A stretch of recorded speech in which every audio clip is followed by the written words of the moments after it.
వివాహం చేసేటప్పుడు ఆస్తిపాస్తులు చూడొద్దు, వారు దేవుణ్ణి నమ్ముకున్నారా లేదా, దేవుణ్ణి కలిగి ఉన్నారా లేదా అని చూసి వివాహం చేయండి.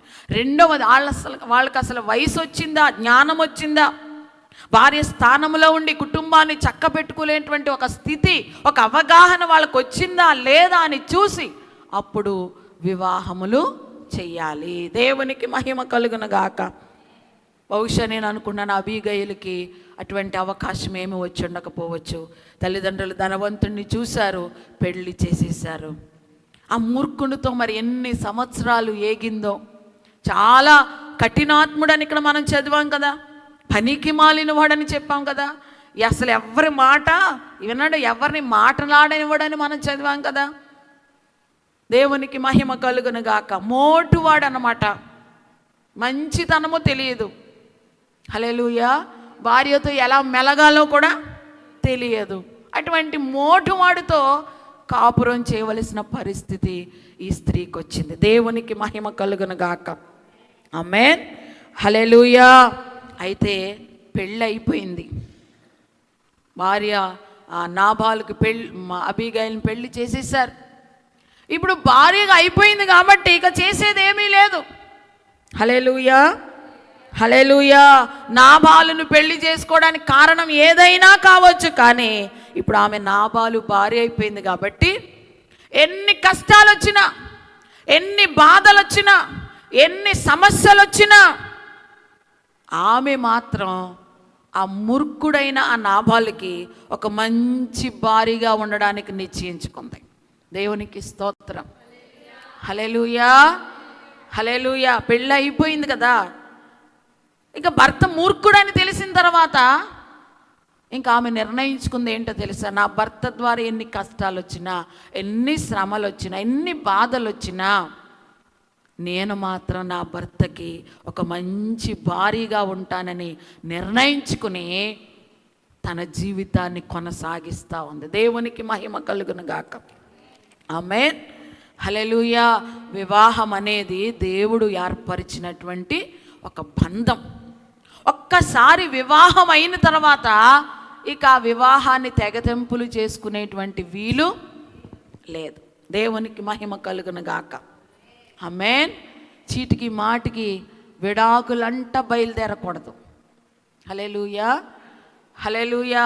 కొంతమంది చిన్న గొడవ వస్తే చాలు, ఇంకా నాకు నీకు సంబంధం లేదు, విడాకులంట బయలుదేరుతారు. విడాకుల వరకు వెళ్ళే అంత పరిస్థితి మనం రానివ్వకూడదు. దేవునికి మహిమ కలుగునుగాక. ఆమేన్. హల్లెలూయా, హల్లెలూయా. దేవునికి మహిమ కలుగునుగాక. ఇక్కడ కూర్చున్న మీకు, అలాగే వింటున్నటువంటి మీకు అందరికీ వివాహాలైనవి. దేవునికి మహిమ కలుగునుగాక. ఇక మీ భర్త ఎలాంటి వాడైనా ఇక మీ తీర్మానాన్ని మార్చుకునే వీలు లేదు. హల్లెలూయా. ఉండకూడదు కదా, లేదు ఇంకా. దేవునికి స్తోత్రం. మీరు ఇంకా నేను వదిలేస్తాను, నాకు సంబంధం లేదు అంటానికి లేదు. ఇంకా వివాహం అయిపోయింది. మీకు భర్తతో అనేక సంవత్సరాల నుంచి మీరు ఉంటున్నారు కాబట్టి భార్య స్థానములో ఉన్న మీరు, మీ భర్త ఎలాంటి వాడైనా సరే మీరు మాత్రం ఒక మంచి భార్యగా ఉండడానికి నిర్ణయించుకోండి. దేవునికి స్తోత్రం. హల్లెలూయా. దేవునికి మహిమ కలుగునుగాక. నేను అంటాను, ఒకవేళ మిమ్మల్ని అనే కాదు, అక్కడ చూస్తున్న వారి గురించి కూడా నేను మీ జోడి ఒకవేళ సరైనది కాదేమో, మీరు చాలా మంచి వాళ్ళేమో, కానీ మీ భర్త సరైనటువంటి వాడు కాదేమో. మీరు బాగా చదువుకున్నారు, ఒకవేళ మీ భర్త చదువుకోలేదేమో. మోటువాడుగా మీ భర్త ఉన్నాడేమో, దుర్మార్గుడుగా ఉన్నాడేమో మీ భర్త. ఒకవేళ త్రాగుబోతేమో, ఒకవేళ తిరుగుబోతుగా ఉన్నాడేమో నీ భర్త. గొడవలకు ముందుండే వ్యక్తిగా ఉన్నాడేమో నీ భర్త. చాలా కఠినంగా ఉన్నాడేమో నీ భర్త. ఒకవేళ కోపం ఎక్కువేమో నీ భర్తకి. చాలా క్రూరుడు, మూర్ఖుడేమో నీ భర్త. అసలు నిన్ను అర్థం చేసుకోడేమో. హల్లెలూయా. నేను భర్తననే అహంతో అన్ని విషయాల్లో నిన్ను నొక్కు పెట్టేస్తూ నీ మీద డామినేట్ చేస్తూ ఉన్నాడేమో. అయితే నీ భర్త ఎలాంటి వాడైనా ఈరోజు నేను చెప్తున్న మాట అదే. నీ భర్త ఎలాంటి వాడైనా నీవు మాత్రం నీ భర్తకు ఒక మంచి భార్యగా ఉండు. దేవునికి స్తోత్రం. హల్లెలూయా. అసలు ఈ టాపిక్ నేను ఈరోజు ఈ అబీగయీల్ గురించి తీసుకోవడానికే కారణం ఇదన్నమాట. నా అంశమే ఇదే మీకు చెప్పాలని నేను అనుకుంటున్నాను. సాధారణంగా అనుకుంటారు కొంతమంది స్త్రీలు, ఈ భర్తతో నేను ఇంకా వేగలేను, ఇలాంటి భర్త నాకు వచ్చాడేంటి, ఇంత మూర్ఖుడైన భర్త నాకు వచ్చాడేంటి. హల్లెలూయా. ఒకవేళ నిన్ను సరిగా ప్రేమించకపోవచ్చు, తప్పు త్రోవలో తిరుగుతూ ఉన్నాడేమో నీ భర్త, వేరొకరి ఆకర్షణలో పడ్డాడేమో నీ భర్త. హల్లెలూయా. ఎన్నో కుటుంబాలు ఉన్న సమస్యే ఇది అసలు నేటి దినాల్లో. దేవునికి స్తోత్రం. హల్లెలూయా. వేరొక స్త్రీ చేతిలో నీ భర్త ఉన్నాడేమో, అయినా సరే దేవుడు అతనిని నీకు భర్తగా ఇచ్చాడు కాబట్టి నీవు మాత్రం మంచి భార్యగా ఉండడానికే ప్రయత్నించు. దేవునికి స్తోత్రం. అతడు ఎలాంటి వాడైనా కావచ్చు, ఎంత మూర్ఖుడైనా కావచ్చు. దేవునికి స్తోత్రం. హల్లెలూయా. హల్లెలూయా. మీ జోడీ కూడా ఒకవేళ సరైనది కాదేమో, మీ గుణగుణాలు కూడా చాలా డిఫరెంట్గా ఉన్నాయేమో, వ్యతిరేకంగా ఉన్నాయేమో, ఒకళ్ళు మంచివారిగా ఒకళ్ళు చెడ్డవారిగా ఉన్నారేమో. హల్లెలూయా.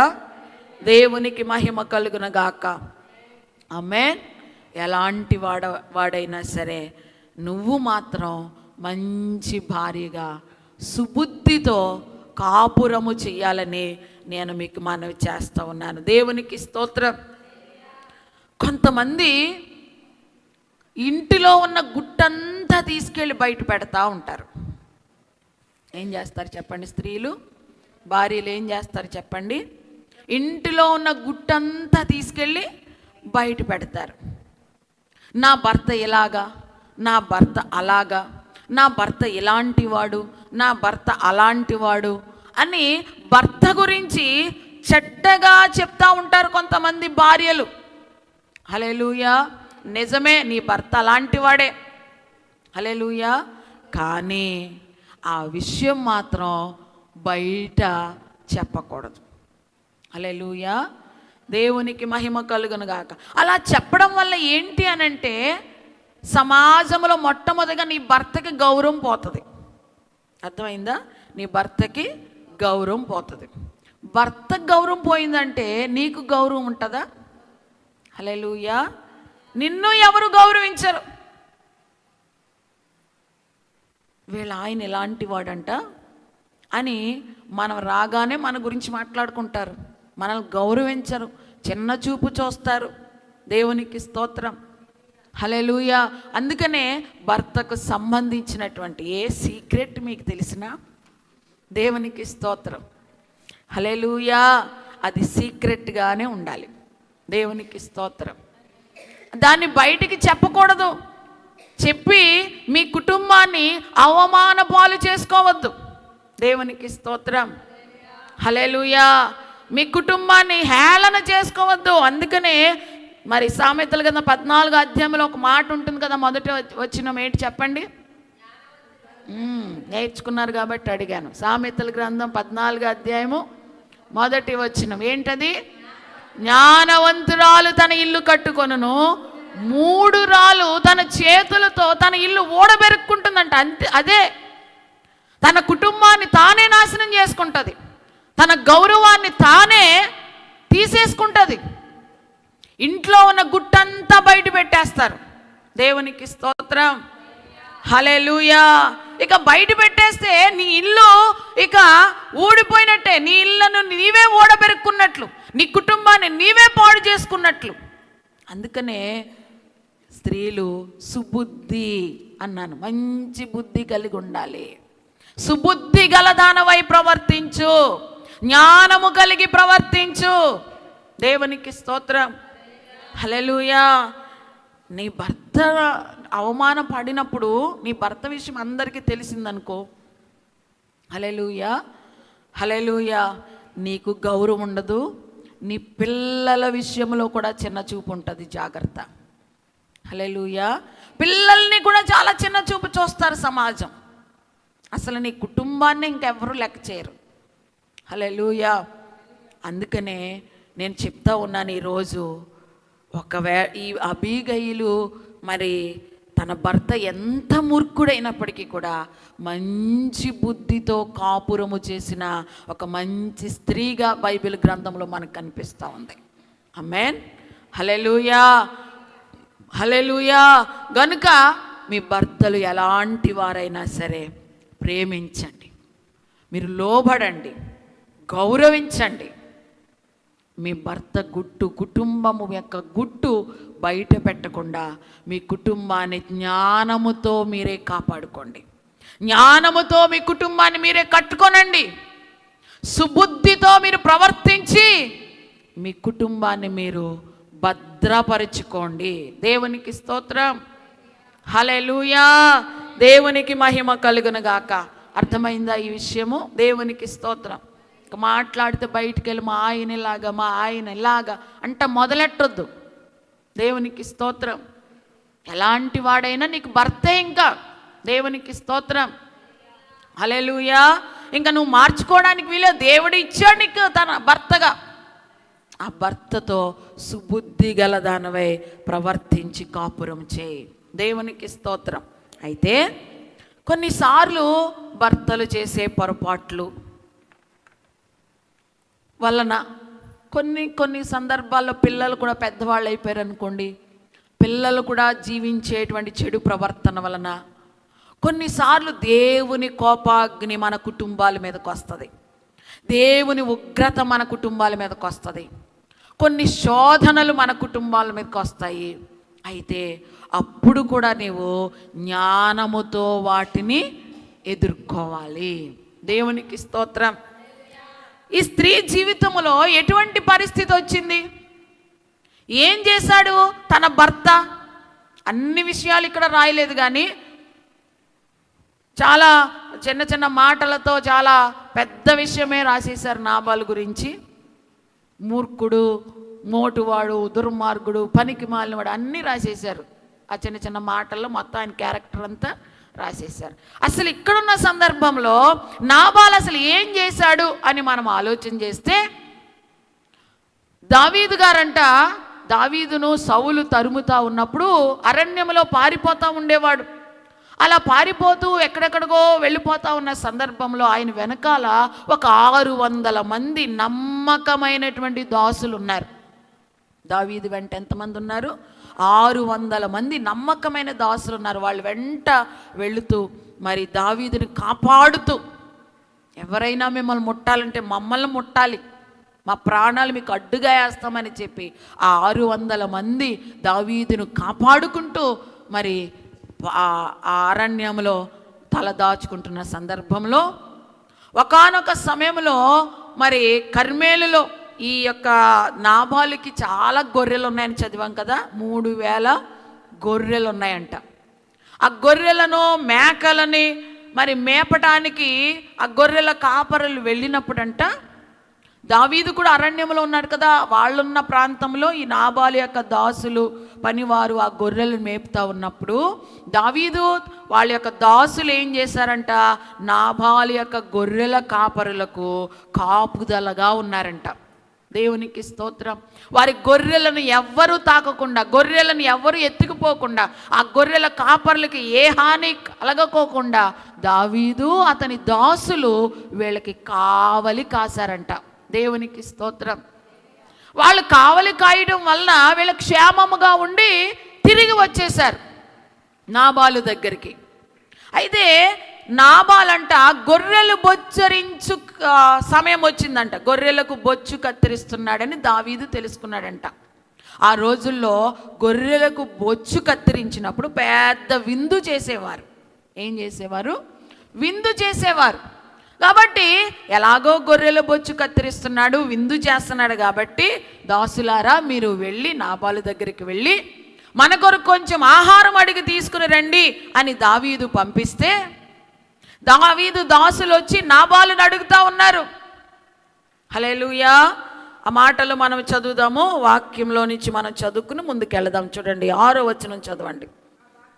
ఆ భాగ్యవంతునితో నీకును నీ ఇంటికిని నీకు కలిగిన అంతటికిని క్షేమమవునుగా కాని పలికి ఈ వర్తమానము తెలియచెప్పవలెను.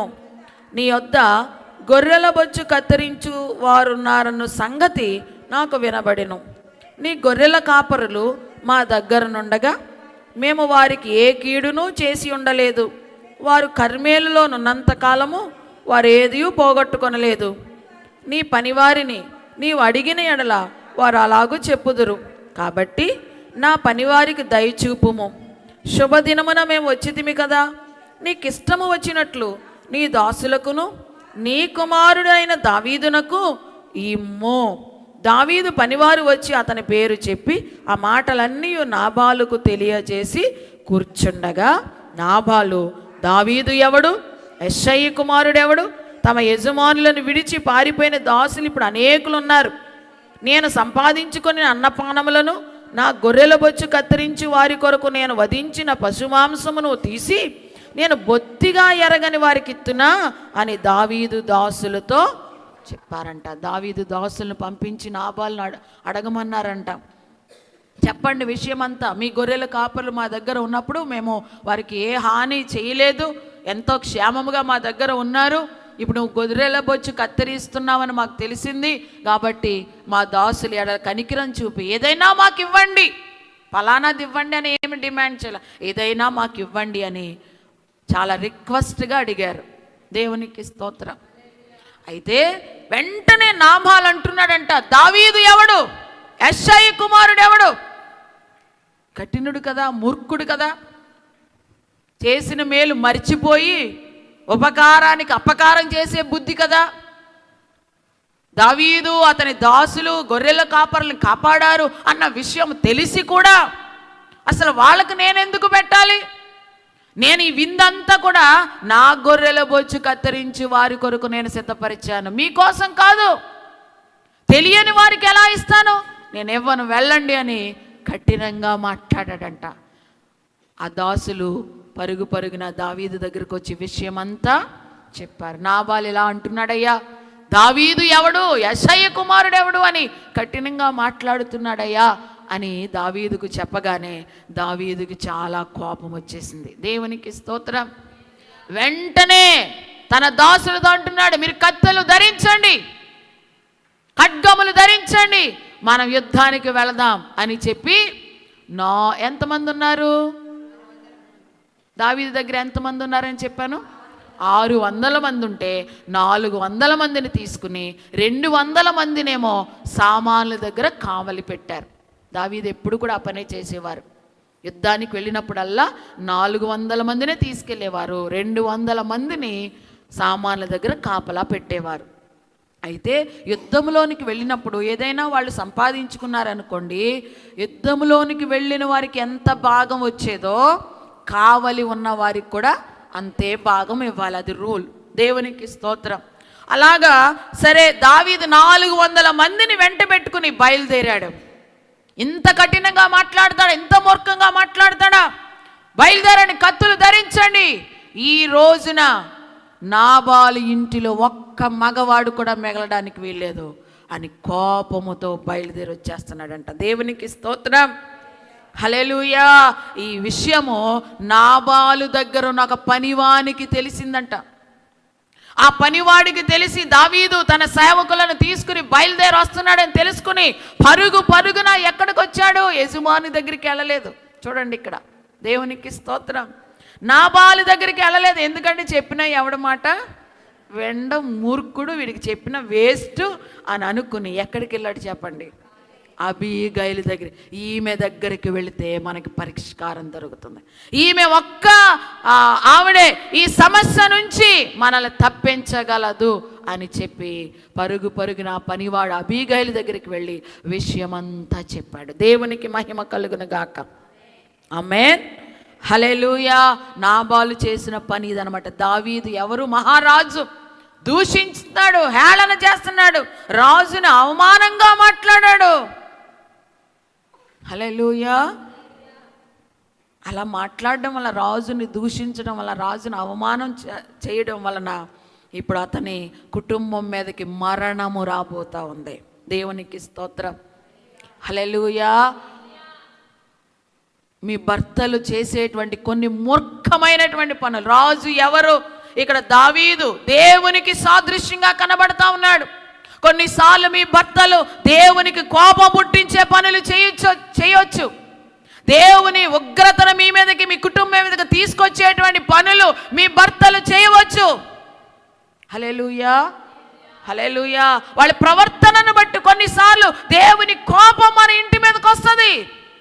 అయితే ఇప్పుడే అసలైన మనము తీసుకోవలసిన నిర్ణయం. దేవునికి స్తోత్రం. హల్లెలూయా.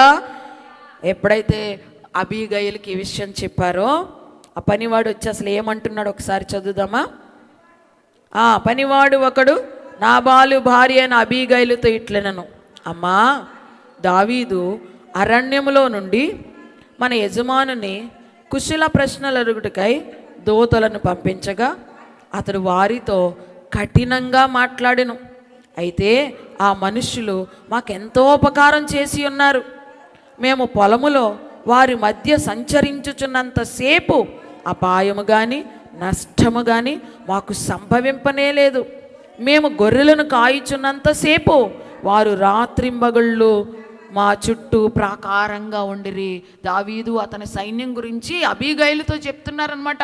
ఈ పనివాడు, మేము అక్కడ ఉన్నప్పుడు వీళ్ళు రాత్రింబగళ్ళు కూడా మాకు ప్రాకారంగా ఉన్నారు, మమ్మల్ని కాపాడారు. వాళ్ళ దగ్గర ఉన్నంతసేపు మాకు ఏ కీడు రాలేదమ్మా. వాళ్ళు ఎంతో ఉపకారం మాకు చేసి ఉన్నారు. అయితే మన యజమానుడు వాళ్ళతో చాలా కఠినంగా మాట్లాడాడు అని ఇక్కడ చెప్తా ఉన్నాడు. ఇంకా చదవండి. అయితే మా యజమానునికి అతని ఇంటి వారందరికీ వారు కీడు చేయ నిశ్చయించున్నారు కనుక ఇప్పుడు నీ చేయవలసిన దానిని బహు జాగ్రత్తగా ఆలోచించుము. మన యజమానుడు బహు పనికి మాలినవాడు, ఎవనిని తనతో మాటలానియడు అనేను. హల్లెలూయా. పనివాడు ఆ సంగతి అంతా కూడా అబీగయలుతో చెప్పినప్పుడు వెంటనే అబీగయలు ఏం చేసిందంట, నాబాలుతో అసలు ఏమీ చెప్పుకోకుండా త్వరపడి 200 రొట్టెలను 2 ద్రాక్షారసపు తిత్తులను వండిన 5 గొర్రెల మాంసమును 5 మానికల వేచిన ధాన్యమును 100 ద్రాక్ష గెలలను 200 అంజూరపు అడలను గార్ధబముల మీద వేయించి, మీరు నాకంటే ముందుగా పోవుడి, నేను మీ వెనక నుండి వచ్చేదనని తన పనివారికి ఆజ్ఞ ఇచ్చి గార్ధం మీద ఎక్కి పర్వతపు లోయలోనికి వచ్చుచుండగా దావీదును అతని జనులను ఆమెకు ఎదురుపడిరి, ఆమె వారిని కలుసుకొనెను. హల్లెలూయా. దావీదు అట్నుంచి బయలుదేరి వచ్చేస్తున్నాడు చాలా కోపముతో.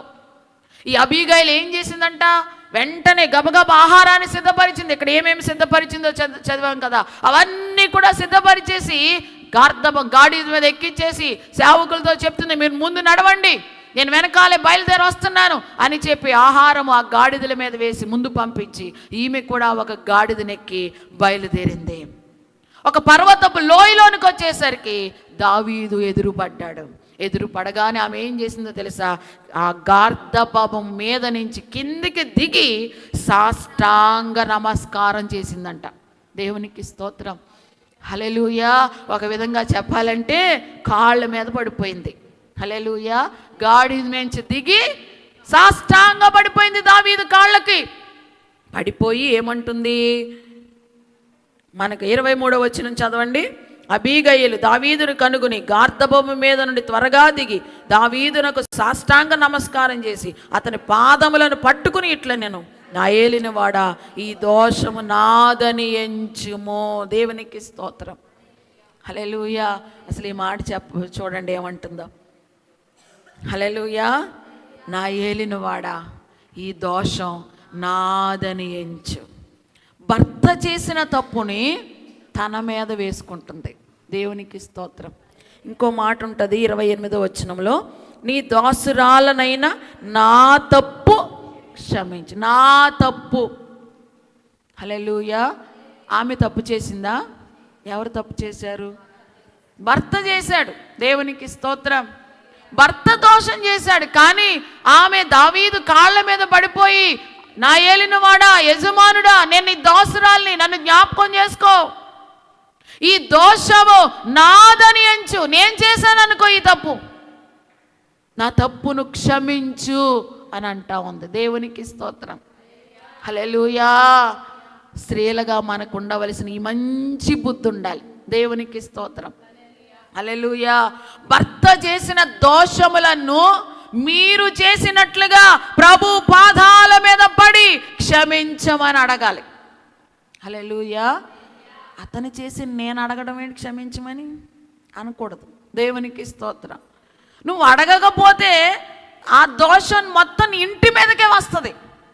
ఆ దోషం నీ ఇంటి మీదకి రాకుండా ఉండాలంటే నువ్వేం చేయాలి? నీ భర్త మారే వరకు కూడా, మారు మనసు వచ్చిందనుకో అప్పుడే అతడే ఒప్పుకుంటాడు. మారు మనసు లేదు కాబట్టి, తప్పు చేస్తూ జీవిస్తున్నాడు కాబట్టి, అక్రమముగా ఉన్నాడు కాబట్టి నువ్వేం చేయాలి? ఆ తప్పులన్నీ, నీ భర్త తప్పులన్నీ నీ మీద వేసుకుని, అదేదో నువ్వు చేసినట్లుగా ప్రభు పాదాల మీద పడి కన్నీరు విడవాలి, గోజాడాలి ప్రభువుని.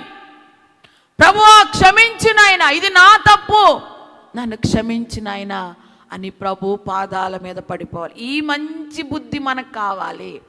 దేవునికి స్తోత్రం. హల్లెలూయా. మన అంశమే, ఓ స్త్రీ సుబుద్ధి గల దానవై ప్రవర్తించి. ఈ మంచి బుద్ధి మనకి కావాలి. ఈ యొక్క అబీగైలను సుబుద్ధి అనడానికే ఇదొక మంచి ఉదాహరణ. ఆమె చేసిన ఈ మంచి పనిని బట్టే ఆమెను సుబుద్ధి గలది అన్నారు. హల్లెలూయా. కాబట్టి మీ భర్త దోషాలు ఏమైనా ఉంటే అవి మీ దోషాలుగా ప్రభు పాదాల మీద పడి క్షమించమని అడగండి. హల్లెలూయా.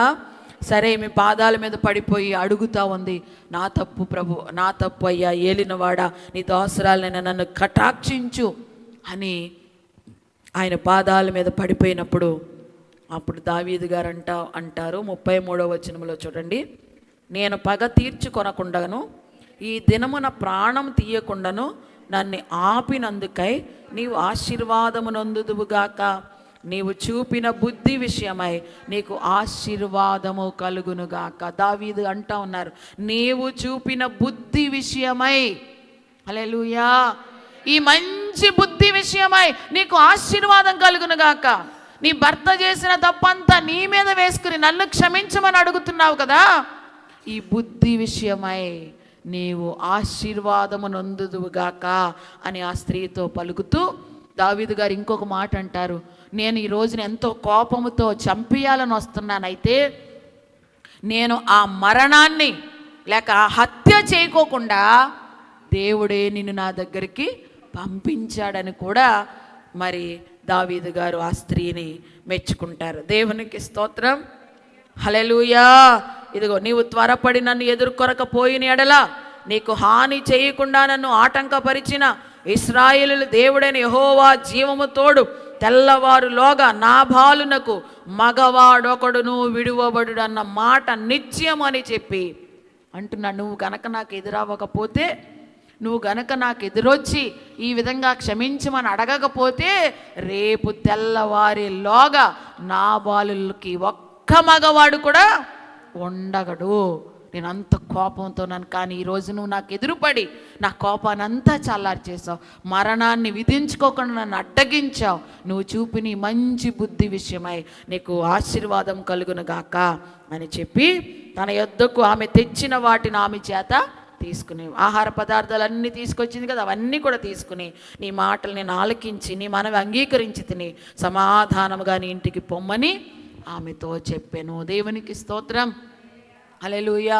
నీ మాట నేను వింటున్నాను, నీ మనవి నేను అంగీకరించాను, సమాధానంగా వెళ్ళు, ఏ కీడు నీకు నీ కుటుంబానికి నేను చేయనని చెప్పి దావీదు ఆమెకి ప్రామిస్ చేసి పంపించేశాడు. దేవునికి మహిమ కలుగును గాక.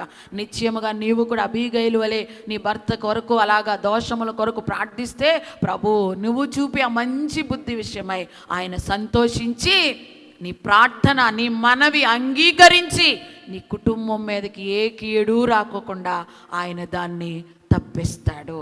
దేవునికి స్తోత్రం. హల్లెలూయా.